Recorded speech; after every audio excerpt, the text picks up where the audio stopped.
Mga kapuso, narito po tayo ngayon sa Baler Aurora.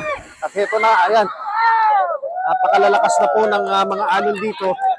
Kahit nga maya-maya pa sinasabi, paggabi pa darating itong bagyo.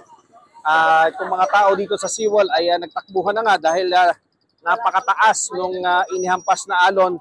At marami nga dito sa mga residente ay tumitingin dito para tingnan ang sitwasyon ng kanilang dagat. At marami na rin siyempre ang nag-evacuate dahil nga ayaw nila na madamay sila dito sa pinsala nito. So, sir, karamihan po ba sa mga residente dito nakapag-evacuate na?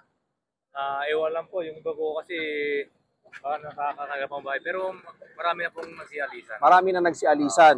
Yung ganitong kalalakas na alon, talagang matindi na yan. Matindi na po talaga po yan. Baka po mamayang hapon. Mas lalakas pa habang lumalapit.